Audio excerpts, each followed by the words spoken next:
तो कहानी के शुरू में हमें एक आदमी दिखाया जाता है जो पहाड़ी रेगिस्तान रास्ते से गुजरता घर की तरफ जा रहा था। इसी बीच जब वो अपनी गाड़ी रोकता है तो बाहर निकलकर वहाँ वो दूर आसमान से गिरती रोशनी देखता है। जब वो उसे देखने उसके पास जाता है तो वहाँ पर बहुत बड़ा अंडा था। वो अब उसकी तस्वीर बनाकर फोन में लेकर टेस्ट करने लगता है, पर तभी वहाँ एक बहुत बड़ा एलियन आ जाता है जो दिखने में बिल्कुल डायनासोर की तरह लग रहा था, जिसे देखकर वो आदमी बहुत डर जाता है और वहाँ से अपनी गाड़ी में बैठकर गाड़ी को तेजी से भगाता है। पर एलियन ने उसे पकड़ लिया था, अपने टेंटिकल से पकड़कर मार देता है, फिर उसका सारा खून चूस लेता है। इसके बाद कहानी में हमें पास ही की जगह को दिखाया जाता है जहाँ पर एक कैंप था। कैंप के लीडर्स आपस में बात कर रहे थे कि कुछ देर के बाद उनके कैंप में ट्रिप के लिए कुछ लोग आने वाले हैं। उनके इस कैंप में कुछ और भी साथी थे, जिनमें एक लड़का जिसका नाम रॉड था, वो भी इस ग्रुप के साथ मिलकर काम किया करता था। फिर इसकी कुछ देर के बाद यहाँ पर एक हेलीकॉप्टर आता है जिसमें कुछ लड़के लड़कियाँ थी जो यहाँ पर ट्रिप के लिए आए थे। इनमें एक लड़का जो बहुत ही नखरे में था,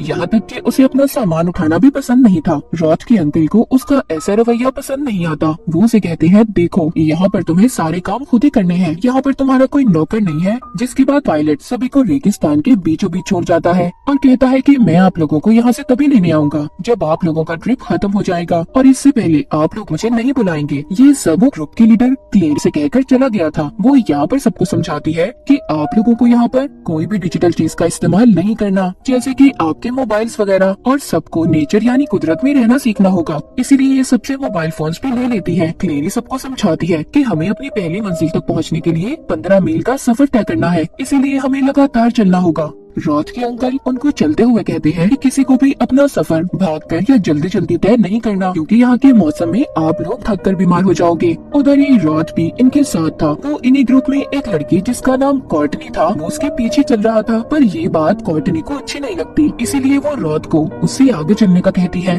चलते चलते इन सबको शाम हो गई थी। ये सभी रास्ते में टेंट लगाते हैं और सो जाते हैं। तभी रात को रॉड के अंकल को सोते हुए किसी किस्म की आवाज आ रही थी। जब वो अपने टेंट से बाहर निकलकर देखते हैं तो वहाँ पर जंगली घोड़ों का झुंड था जो भागकर इनकी तरफ आ रहा था। ये जल्दी से सबको टेंट से बाहर निकलने का कहते हैं। सब टेंट से बाहर आ गए थे, पर रॉड देखता है कि कॉर्टनी अभी भी अपने टेंट में फंसी हुई थी। वो जाकर उसकी मदद करता है और उसे बचा लेता है। ग्रुप का एक लड़का क्लेरी से कहता है कि हम यहाँ पर घोड़ों के हमले से मर भी सकते थे, आप लोग हमारा क्या ख्याल रख रहे हैं। मगर वो उसे शांत करती है और फिर सबको अपना सामान समेटने का कहती है। वो ये भी बताती है कि हमें जल्दी यहाँ से जाना होगा, यहाँ पर हमें खतरा है, और निकल जाते हैं। ये सभी चलते हुए काफी आगे तक आ गए थे। सब उस जगह पर पहुंच गए थे जहाँ पर आसमान से रोशनी गिरी थी, मतलब वही जगह जो हमने कहानी के शुरू में देखी थी। जब ये वहाँ जाते हैं तो वहाँ पर उस आदमी का फोन में मिलता है जिसको एलियन ने मार दिया था। वहाँ पर पड़े वो उसी अंडे को भी देखते हैं। उसे देखकर सब अपने अपने तरीके से सोचने लगे थे। तभी वहीं पर क्लेरी और रॉड के अंकल उस जगह का मुआयना करने लगते हैं। तो वहाँ पर उन्हें उस आदमी की गाड़ी दिखाई देती है जिसको एलियन ने मार दिया था। रॉड के अंकल जब उस गाड़ी का दरवाजा खोलते हैं तो उसमें उस आदमी की लाश थी जिसमें से सारा खून गायब था। रॉड के अंकल सोचते हैं ये परेशानी बहुत बड़ी है, यहाँ पर बहुत बड़ा खतरा है, इसीलिए हमें जल्दी यहाँ से चलना होगा। पर क्लेरी उन्हें मना करती है, कहती है हम ऐसे अपने ट्रिप को बीच में खत्म करके नहीं जा सकते, क्योंकि कुछ वक्त पहले हमारा एग्रीमेंट साइन हुआ है, हम जेल में भी जा सकते हैं और हमारा टूरिस्ट गाइड का लाइसेंस भी कैंसिल हो जाएगा। ये बात सुनकर रॉड के अंकल बहुत नाराज हो जाते हैं, क्योंकि उन्हें इस बात के बारे में कुछ भी नहीं पता था। क्लेरी ये भी कहती है कि ये बात रॉड को नहीं पता चलनी चाहिए कि हमने यहाँ पर किसी आदमी की लाश को देखा है। ये सब वो रॉड के अंकल को समझाकर जाने लगती है। कुछ वक्त के बाद रात भी हो गई थी। अब ये सभी यहाँ पर टेंट लगाकर इसी जगह पर रात गुजारने का फैसला करते हैं। तभी इनके ग्रुप का एक लड़का वॉशरूम जाता है। रॉड के अंकल रॉड को उसके साथ जाने का कहते हैं, मगर वो लड़का उसे साथ ले जाने से मना कर देता है। जब ये बात रॉड के अंकल को पता चलती है तो वो उस पर बहुत नाराज होते हैं। कहते हैं कि तुमने उसे अकेले क्यों जाने दिया जंगल में, वो हमारी जिम्मेदारी है। अब वो जल्दी से उस लड़के के पीछे जाते हैं, लेकिन वो लड़का उन पर भी गुस्सा कर रहा था। रॉड के अंकल उसकी बात सुनकर वहीं दूर जाकर खड़े हो जाते हैं। तभी हम यहाँ पर उसी एलियन को देखते हैं, डायनासोर की तरह खतरनाक एलियन। वो एलियन उस लड़के पर हमला करने वाला था। तभी उसके दरमियान में रॉड के अंकल आ गए थे जो उस लड़के को भागने का कहते हैं। वो तो वहाँ से भाग गया था, पर रॉड के अंकल को उस एलियन ने अपने टेंटिकल से पकड़ लिया था।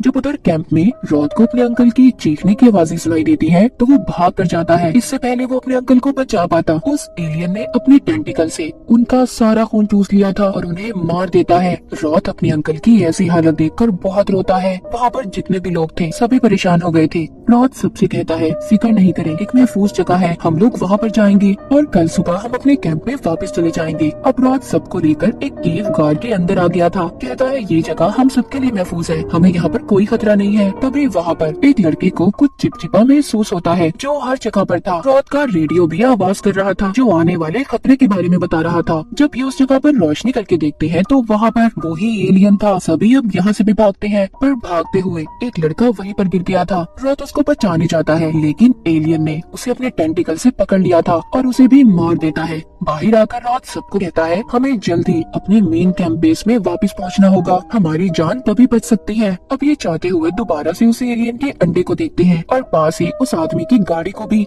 रॉथ क्लेरी से पूछता है क्या तुम जानती हो इस बारे में? वो कहती है हाँ। अब रॉथ को क्लेरी पर गुस्सा आ रहा था। वो कहता है तुम इस बात के बारे में जानती थी, तुमने मुझे पहले क्यों नहीं बताया? इतनी लोगों की जिंदगी को तुमने खतरे में डाल दिया। रॉथ सबको लेकर वापिस से उसी जगह पर आ जाता है जहाँ से इन्होंने अपने सफर को शुरू किया था और सबको उनके फोन्स भी वापस कर देता है। क्लेरी सबको कहती है हमें हेलीकॉप्टर कल सुबह को लेने आएगा, इसलिए आज रात हमने यहीं पर गुजारनी है। तब इनके ग्रुप की लड़की ये देखती है कि रॉथ का रेडियो दोबारा से आवाज कर रहा था। तभी रॉथ सबको एक कमरे में जाने का कहता है लेकिन अब वहाँ पर भी एलियन आ चुका था। वो एक लड़के पर हमला करने की कोशिश करता है पर रॉथ वहाँ पर अपनी गन लेकर उसका मुकाबला कर रहा था। रॉथ सबको एक कमरे में ले जाकर दरवाजे को बंद कर देता है। तभी वहाँ पर वो ये देखता है कि उनके ग्रुप में क्लेरी और एक लड़की नहीं थी, उधर वो दोनों बाथरूम में छुपी हुई थी। पर एलियन को उनके बारे में भी पता चल गया था, वो उनकी तरफ बढ़ रहा था। रॉथ अपना दरवाजा खोलकर उनको बचाना चाहता था पर एक लड़का उसे ऐसा करने से मना करता है। वो कहता है कि अगर तुम दरवाजा खोलकर बाहर गए तो हम सबकी जान को खतरा हो सकता है। लेकिन रॉथ उस लड़के की बात को नहीं मानता और उसे गन मारकर बेहोश कर देता है। बाहर क्लेरी और उसके साथ जो लड़की थी वो एलियन से अपनी जान बचाकर भाग रही थी। वहाँ पर पहुँच जाती है जहाँ पर बाकी के लोग थे तो उससे लड़की तो दरवाजा खोलकर अंदर चली गई थी पर बेचारी क्लेरी बाहर ही रह जाती है। वो एलियन अभी भी इनका पीछा कर रहा था और आकर अपने टेंटिकल से क्लेरी को पकड़ लेता है। वो उसे भी मारने वाला था पर रॉथ अपनी गन से उस पर गोली चलाता है। एलियन ने क्लेरी को तो छोड़ दिया था लेकिन अब बहुत देर हो चुकी थी। एलियन ने क्लेरी के सारे खून को निकाल लिया था, वो मरने वाली थी। वो रॉथ से कहती है कि मुझसे गलती हो गई कि मैंने तुम्हें नहीं बताया, तुम सबको यहाँ से लेकर चले जाओ। इतना कहने के बाद उसकी भी मौत हो जाती है। रॉथ अब दोबारा से चेक करता है पर अब इस बार रेडियो पर उसकी कोई आवाज नहीं थी। वो सबसे कहता है कि आज रात हम सबको इसी कमरे में रहना होगा। रात को रॉथ कॉर्टनी को अपने बचपन की बातें बताता है। कहता है मेरा इस दुनिया में कोई नहीं था और मुझे मेरे अंकल नहीं पाला था पर उस खौफनाक एलियन ने उन्हें भी मार दिया। सब बातें सुनकर कॉर्टनी भी उसे अपने बारे में बताती है। कहती है मेरा भी इस दुनिया में कोई नहीं है। रॉथ इसे पसंद करने लगा था। सुबह होते ही इनके कैंप का पायलट हेलीकॉप्टर लेकर आ जाता है। रॉथ उससे कहता है हमें जल्दी यहाँ से निकलना होगा, यहाँ पर खतरा है। पर वो जाने के लिए तैयार नहीं था। वो कहता है पहले मुझे बताओ क्लेरी कहाँ पर है और तुम्हारे अंकल। वो वहाँ पर दोनों को आवाज देने लगता है पर जैसे ही वो थोड़ा सा आगे जाता है वहाँ पर वो क्लेरी की लाश को देखता है। रॉथ कहता है मैंने कहा था ना यहाँ पर खतरा है, यहाँ पर एक एलियन घूम रहा है जो सबकी जान का दुश्मन है, मैं तुम्हें इसीलिए यहाँ से जाने का कह रहा था। वो सभी अब हेलीकॉप्टर में बैठ जाते हैं और खुश थे कि वो यहाँ से जा रहे हैं पर अचानक से उनके रेडियो पर दोबारा से आवाज होने लगती है। वो एलियन इनके हेलीकॉप्टर से लटका हुआ था। रॉथ उस पर अपनी गन से गोली चलाता है पर वो एलियन उनके ग्रुप की एक लड़की को पकड़कर उसका खून पीने लगता है। रॉथ बाकियों की जान बचाने के लिए सबसे कहता है कि नीचे कूद जाओ। सभी ऐसा ही करते हैं पर हेलीकॉप्टर का पायलट उस एलियन को खत्म करने का सोचता है। वो अपने हेलीकॉप्टर को पहाड़ में देकर मारता है जिससे वो तो तबाह हो गया था। सब अब ये समझ रहे थे कि साथ में उसने एलियन को भी मार दिया पर रॉथ कहता है मुझे लगता है वो एलियन अभी भी जिंदा है। वो सबसे यहाँ पर करीब ही एक फार्म हाउस पर जाने का कहता है जो इसकी साथी का ही था। कहता है हम वहाँ पर जाकर बच सकते हैं। तभी वहाँ पर एक लड़का जाने से मना कर देता है क्योंकि वो बहुत ज्यादा थक गया था। रॉथ कहता है हमें चलते रहना होगा लेकिन वो लड़का अब रॉथ पर हमला करता है और उसे लड़ने लगता है। रॉथ भी उसे मारता है। कहता है तुम्हें हमारे साथ आना है तो आओ वरना यहीं पर रहो। अब खैर ये सभी फार्म हाउस पर आ जाते हैं जहाँ पहुँचकर रॉथ अपने साथी को एलियन वाले हादसे के बारे में बताता है। वो तो सुनकर डर गई थी और जल्दी से पुलिस को भी फोन कर देती है। तभी हम देखते हैं उनके रेडियो पर फिर से आवाज आने लगी थी। यहाँ पर पर वो लड़का जब ये देखता है कि फिर से एलियन आने वाला है, वो जल्दी से रॉथ की साथी की गाड़ी लेकर जा रहा था,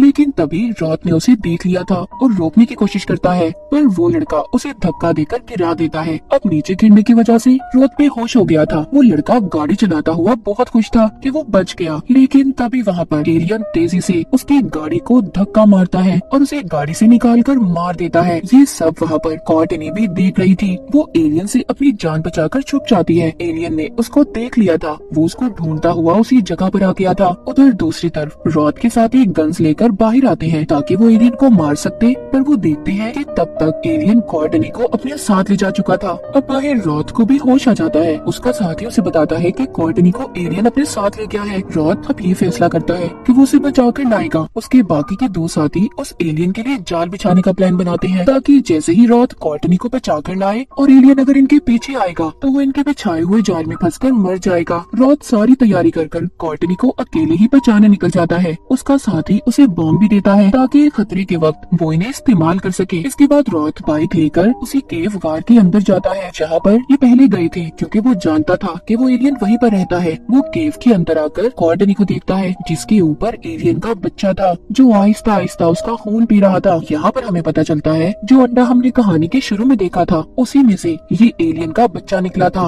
अब उस एलियन के बच्चे को देखकर रॉथ को बहुत गुस्सा आता है और वो एक ही गोली चलाकर उसे मार देता है। जब गोली की आवाज सुनकर बड़ा एलियन आता है जो अपने मरे हुए बच्चे को देखकर बहुत गुस्से में आ गया था। उस एलियन से बचने के लिए रॉथ उस केव में बॉम्ब फेंकता है ताकि वो एलियन मर जाए, पर ऐसा कुछ नहीं होता, वो अभी भी जिंदा था। रॉथ अब जल्दी से कॉर्टनी को लेकर बाइक पर बिठाकर उसे वहाँ से ले आया था, पर अभी भी एलियन उनका पीछा कर रहा था। फार्म हाउस पर ले आया था जहाँ पर रॉथ के साथियों ने एलियन को मारने के लिए जाल बिछाया हुआ था। उसके साथियों से बताते हैं हम दो तरीकों से एलियन को मार सकते हैं, या तो बिजली से या फिर फ्यूल में ब्लास्ट करने से। वो अपने जाल को सेट कर रहे थे, पर तभी यहाँ पर एलियन आ गया था जो रॉथ के साथी को मारने लगता है, लेकिन रॉथ उसका ध्यान अपनी तरफ करके उसी तरफ ले आता है जहाँ पर बिजली थी, जिधर करंट का जाल बिछाया हुआ था। रॉथ तो वहाँ से ऊपर छलांग लगा देता है, पर एलियन को बिजली के झटके लगते हैं, लेकिन तब भी उसे कुछ नहीं हुआ था। अब रॉथ के साथी एक छोटा ट्रक लेकर उस एलियन की तरफ बढ़ती है ताकि वो उसको धक्का लगाकर फ्यूल वाली जगह पर भेजकर ब्लास्ट कर सके, पर रॉथ उसे ऐसा करने से रोकता है और कहता है ऐसा करने से तुम्हारी जान को भी खतरा हो सकता है, पर वो नहीं सुनती और एलियन की तरफ बढ़ती है। जैसे ही वो उसे जोर से धक्का देकर फ्यूल की तरफ फेंकती है, एक जोरदार धमाका होता है, लेकिन उस धमाके में रॉथ की साथी तो मर गई थी, पर अब भी एलियन को कुछ नहीं हुआ था।